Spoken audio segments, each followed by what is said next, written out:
సరసాను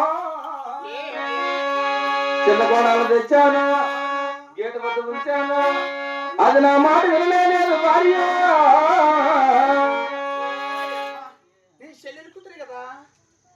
చెల్లెలు కూతురే జాతి మీద పడిందా నువ్వు నాకు మాట ఏంటంటే కోడాలు కూడా మాటినా ఈఆర్ దానికి సెల్ఫ్ అంత మాట్లాడుతాంటివా లోపల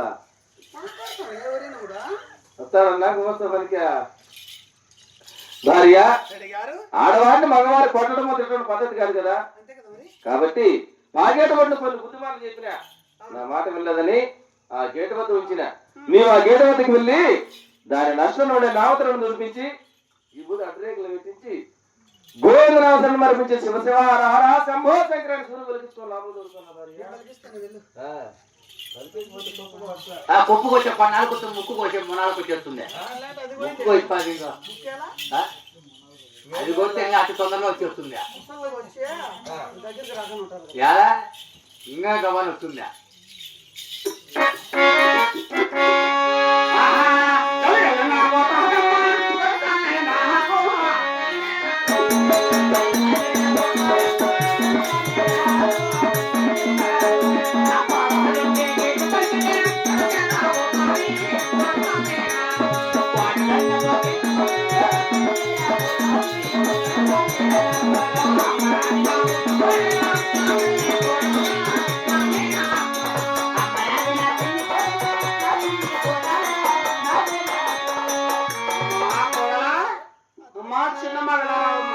అత్తగోరి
నీవు నడిచి వచ్చిన పని బాటలేమో నాతో కాస్త వివరించి తెలుపు తల్లి. అలాగే తెలుపుతామా? అలాగే అత్తయ్యా. వాళ్ళ నుంచి బాగుంటున్నాడు. వాళ్ళ నా చిన్న కుమారుని కళ్యాణం చేసుకొని వచ్చాం కదా, ఆయన కూడా బాగుండాలి. పద్ధతులు ఎలా ఉండాలి, మన వాళ్ళ ఎలా నేర్చుకోవాలి. నేను ఒకసారి పలికిస్తా, అలాగే పలుకోవమ్మా. శివ శివ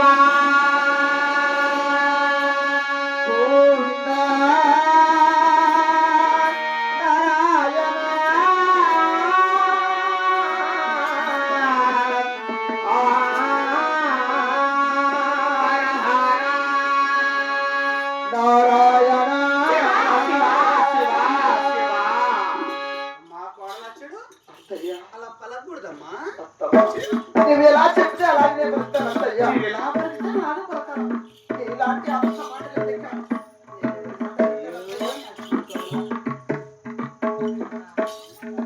బుద్ధి పెడతాదిలే.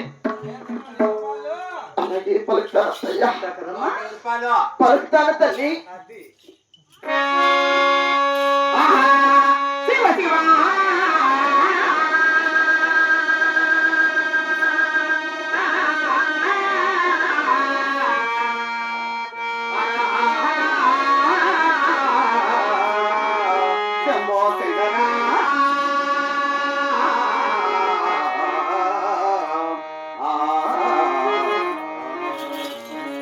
గోవిందా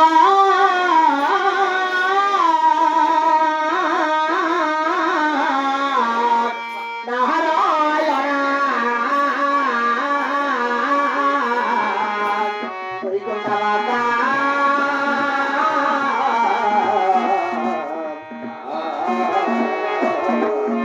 శివ శివ మహాపరాశుడు అత్తయ్య గోవింద నామస్వరం ఎవరు కొలుస్తారమ్మా అడుక్కునే వాళ్ళు ఏంది